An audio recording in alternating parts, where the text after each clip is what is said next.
Disclaimer: please note that I am not an ustad, a scholar, or someone deemed knowledgeable, but rather I'm an average person wanting to spread whatever I find beneficial in life. Thank you.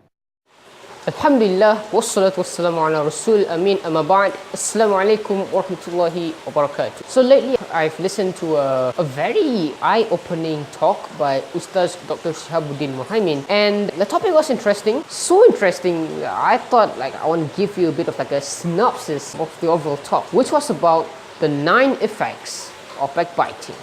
Let's talk about that.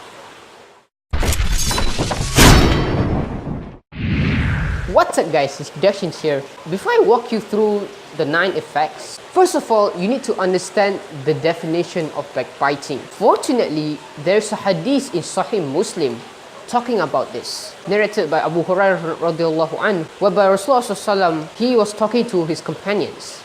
He asked to them, Atadruna mal ghibah? You know what is ghibah? Qalu Allah Rasuluhu a'lam. The Sahabas replied, Allah and His Messenger knows best. Qala dhikruka akhaka bima yakrah. Rasulullah then continued that backbiting implies when you talk about your brother in a way that he does not like. See, that's the definition of backbiting. Then Rasulullah was then told, Qila afara'aita in kana fi akhi ma aqul? What's your opinion about if what I spoke about my brother was true? Rasulullah then continued, Qala in kana fihi ma taqul faqad ibtaghta. If what you spoke about your brother is true, then that's considered backbiting. However, wa in lam yakun fihi faqad bahatta. If it's false, if what you spoke about your brother is false, that's a slander. So now with that understanding, let's get into the video. Number 1, you are inviting the wrath, the anger of Allah subhanahu wa ta'ala by backbiting and by slandering as well. I'm sure you have memorized this verse in Surah Humazah. Wailul likulli humazatin lumazah. Allah says, woe to every slanderer and backbiter. So it's so clear enough that Allah is angry at these 2 kinds of people. So that's pretty obvious. Number 2, according to him, he mentioned that by backbiting, it will make you be part of those who do lagha things. What is lagha? Lagha is anything that hinders us from remembering Allah subhanahu wa ta'ala. Hanging with girls in a nightclub, that's lagha. Playing games is lagha. And backbiting happens to fall in that category. By the way, since we're talking about lagha, it's a good time to look at a term which he described as wara. Wara is to be alert, to stay away from anything that's sinful. More specifically, from 5 things. Anything that's haram, anything that's shubha, which is being doubtful, anything makruh, number 3, anything that's lagha, number 4, and number 5, anything that's wasteful. And apparently, backbiting just happens to fall in the 4th, category. So, simply put, when you backbite, you are not wara, you are not careful of you sinning. So it's clear enough, backbiting is not a good way of talking to people. And so Allah brought along a few recommendations in a verse in Surah Nisa, verse number 114, where Allah subhanahu wa ta'ala mentioned, La khayra fi kathirin min najwahum. There is nothing good in much of the private conversation. A private conversation is usually you talking to a few people, or usually involves 2 people, or 3 or 4 people, talking to each other nonsense. I mean, that's the same case for backbiting. Usually involves 2, 3 to 4 people. There's nothing good within it. Illa man amara bi sadaqah, except those who enjoin charity, aw ma'ruf, kindness, or aw islahim bainan nas, or when the private conversation involves correcting others. That's the kind of private conversation that we are supposed to do, not backbiting. Moving on to number 3, effect number 3. According to the Ustaz, when you backbite, you are just weakening your own iman, or perhaps making your iman disappear, which is just even worse. I mean, there's a hadith that's narrated by Ibn Mas'ud, collected by Tirmidhi, where Rasulullah mentioned, Laysal mu'minu bit-ta'an. A true believer is not those who are involved in backbiting or taunting, walal la'an, or cursing, walal fahish, or indecency, walal badi, or abusing. Furthermore, in Surah Mu'minun, verse 3, or in the first two, Allah mentioned, قَدْ أَفْلَحَ الْمُؤْمِنُونَ الَّذِينَ هُمْ فِي صَلَاتِهِمْ خَاشِعُونَ. And then in the third verse, وَالَّذِينَ هُمْ عَنِ اللَّغْوِ مُعْرِضُونَ. If you want to become a successful mu'min, you have to be good in how you speak. The laghu, the words that you talk, you speak, must not be sia-sia, must not be lagos, how I mentioned earlier, which is just like backbiting, cakap kotor, mocking, insulting.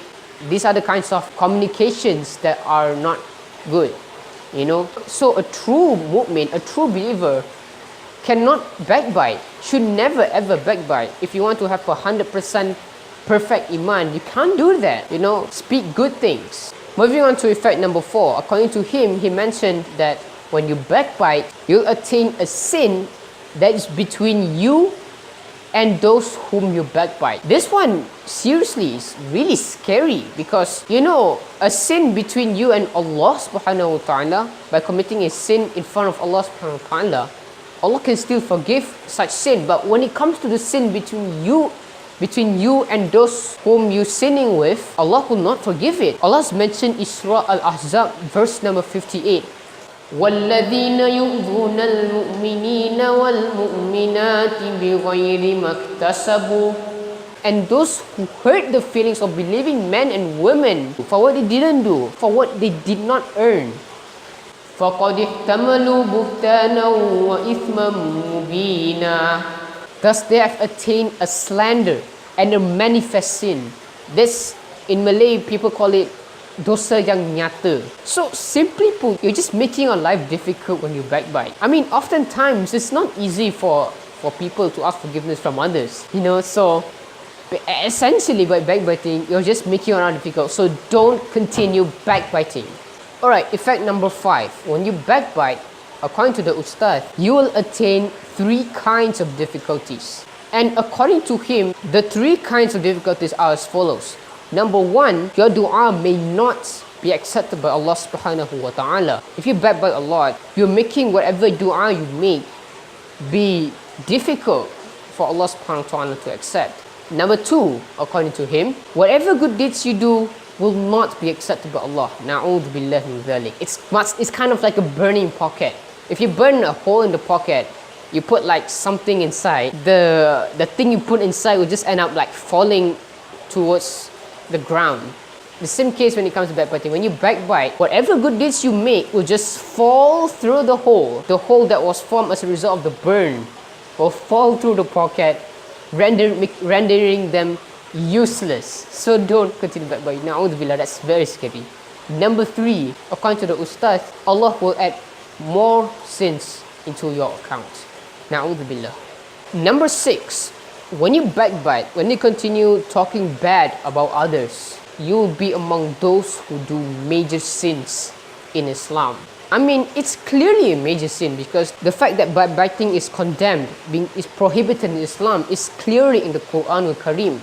You know, especially in that Surah Humazah verse 1, which I've brought to you earlier. There's another verse which condemns, which prohibits backbiting. In Surah Hujurat, verse number 12, Allah mentions, Ya ayyuhalladhina amanu ijtanibu kathiran minadh-dhann inna ba'dadh-dhanni ithm wa la tajassasu wa la yaghtab ba'dukum ba'dha ayuhibbu ahadukum an ya'kula lahma akhihi maytan fakarihtumuh wa la yaghtab ba'dukum ba'dha. And do not backbite. Ayuhibbu ahadukum an ya'kula lahma akhihi maytan fakarihtumuh. Do you like to eat the flesh of the dead brother? Fakarihtumuh, you would detest it. I mean, gosh, eating the flesh of a dead brother, that's clearly a sin. You are not allowed to eat the flesh of your own brother that's dead. That's clearly haram. I mean, by backbiting, you're actually doing the same thing. Don't you know that? Alright, moving on to effect number 7. Wallahi, this is very, very scary. According to the Ustad, When you backbite, your good deeds will be transferred to those whom you backbited. And the sins, the bad deeds of those whom you backbited will be transferred to you. Na'udhu billah min dhalik. Really, we're just putting ourselves in danger in the akhirah by doing so. Can't you just think of how scary these consequences when you backbite? Think about it, guys. Effect number 8.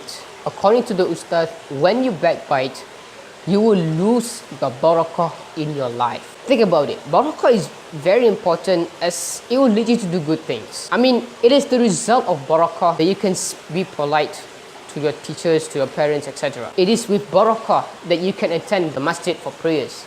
It is with barakah that you have the motivation to recite the Quran. And so when you backbite, you may not be able to do good things as a result of the barakah absent within yourself. And finally, effect number 9, according to the Ustad, when you backbite, you will receive the punishments from Allah subhanahu wa ta'ala both in this world and in the hereafter. Speaking of the punishments in this world, I mean, sometimes whatever tragedies or incidents or anything mishap that happen in your life, they can happen as out of all of the factors that lead to them happening, one of them just happens to be you backbiting others. To clearly support this effect, Allah clearly mentions in Surah Nur, إِنَّ الَّذِينَ يُحِبُّونَ أَن تَشِيعَ الْفَاحِشَةَ فِي الَّذِينَ آمَنُوا لَهُمْ عَذَابٌ أَلِيمٌ فِي الدُّنْيَا وَالْآخِرَةِ. Indeed, those who spread misinformation about someone else in Islam, لَهُمْ عَذَابٌ أَلِيمٌ فِي الدُّنْيَا وَالْآخِرَةِ. They shall receive a painful punishment in this world and in the akhirah. So when we backbite, not only will we receive painful punishment in this world, but in the akhirah, the punishment will be much painful. So na'udhu billah, we gotta abstain ourselves away from backbiting. So yeah, that's all I got in today's video. Please keep in mind, I am not an ustaz, I'm just an average Muslim. I'm just here to just like spread anything that's beneficial in Islam, including that talk about by Dr. Shihabuddin. It's a very interesting talk, so I thought I just want to share to you guys about those 9 effects of backbiting. So if there's any information that I've mentioned in the video which is not accurate or not correct, please let me know in the comments box below. Thank you so much for watching this video. If you enjoy, don't forget to smash the like button, and of course, if you find the video benefiting, why not share to your relatives or your friends, etc. And if you find the content interesting and if you want more benefiting videos like this, don't forget to subscribe to my channel. Like, why not? Anyways, thank you so much for watching, and until next time, peace out, stay positive. Assalamu alaikum warahmatullah. Allahu a'lam.